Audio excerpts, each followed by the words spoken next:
All right, thanks, Rosemary. 9:42 on the clock. Now, if you can't head to the path of totality on August 1st to watch the solar eclipse, you are not out of luck. This is the Chabot Space and Science Center. It's in the East Bay Hills. It's a great place to watch the partial eclipse with the crowd. And eclipse chasing is just woven into Chabot's history. The Chabot Space and Science Center sits high above Oakland. Its history rooted in a love of astronomy by those who have for years also chased the eclipse. The first director of Chabot Observatory back in, he was hired in 1885, was Charles Burkhalter.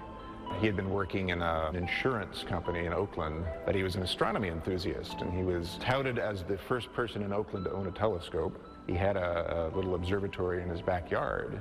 He didn't apparently spend that much time in the backyard. If you think getting to the path of totality is tough these days, try doing it with a horse and wagon. He was an eclipse chaser, so he planned and mounted expeditions around the world back in the late 1800s, when it was a bigger deal than today.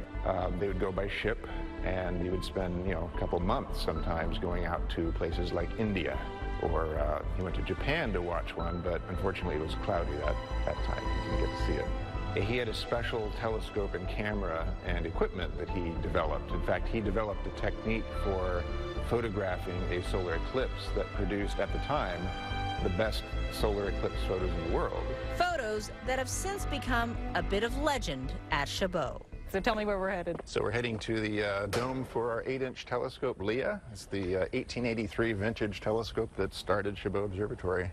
This is where Ben Burris, a staff astronomer at Chabot, will be during the eclipse. Where do you want to be during those 2 minutes? Well, I'd like to be up in Idaho. But you'll be here. I will be here, yes. The view from the Bay Area will only be a partial view, but Burris says it will still be a sight to see. We will see about 3/4 of the sun's surface covered up by the moon. Which is still cool. It's very cool. It's enough of the sun covered up so that you will notice a change in the lighting conditions around. It'll look a little dimmer, a little crisper. Burris says this animation of the 2012 partial eclipse gives us a good idea of what to expect. That's an animation taken from space by NASA's Solar Dynamics Observatory. The image of the sun you're seeing is an ultraviolet image. So all the light you're seeing is actually the ultraviolet, not the visible light. You're seeing the moon cross over that. And if this were an animation in ultraviolet of a total solar eclipse, even as the moon covered up all of the sun's disk, you would notice that there is this extended atmosphere around the sun shining ultraviolet light. The partial eclipse we'll be watching will take place over 2 hours or more. The peak of the eclipse, when most of the sun is covered up, is about 10:15 in the morning. But it'll be a gradual thing. So people will have plenty of opportunity to look through the telescopes. Observers can watch the eclipse through Chabot's 8-inch telescope named Leah, which is over 100 years old. We'll rotate the dome so the doors are looking that way, and people will be over here. Or you can also head outside to the deck, where there will be a number of ways to watch the eclipse safely.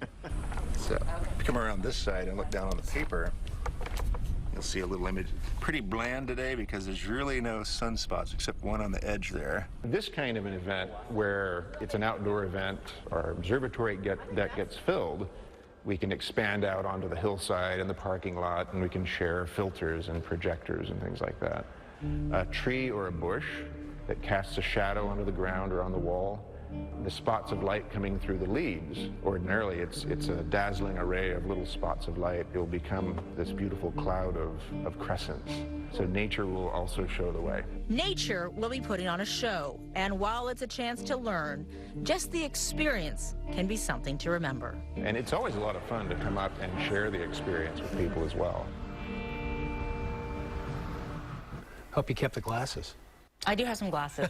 They're hard to find. Yeah, and I guess there's a lot of knockoffs out there, too. You got to be careful. You got to make sure that they're It's fascinating. I mean, it hasn't happened, what, in 100 years, where it's gone coast to coast here in the States? Yeah, 1918. So it's a little bit confusing to try to figure out when everyone's like, why is this different? So just to make sure that we kind of are clear, the last total eclipse to cross the United States, like this one does, where it kind of goes across in 1918, the last total eclipse to touch any part of the mainland was was 1979, which is one most people remember. And that was what, 5 states you said? Yes, I think it was 5. And the last total eclipse to be seen in Northern California was actually 1889. Wow. So the Bay Area has been waiting a while to see a total eclipse here. And if you're not heading to Oregon, you better, you're going to wait a lot longer, by the way. We'll have full coverage, though, on Monday, August 21st to see all of it. The total, this partial, our live coverage begins at 9 in the morning. Yeah, no, it should be a lot of fun.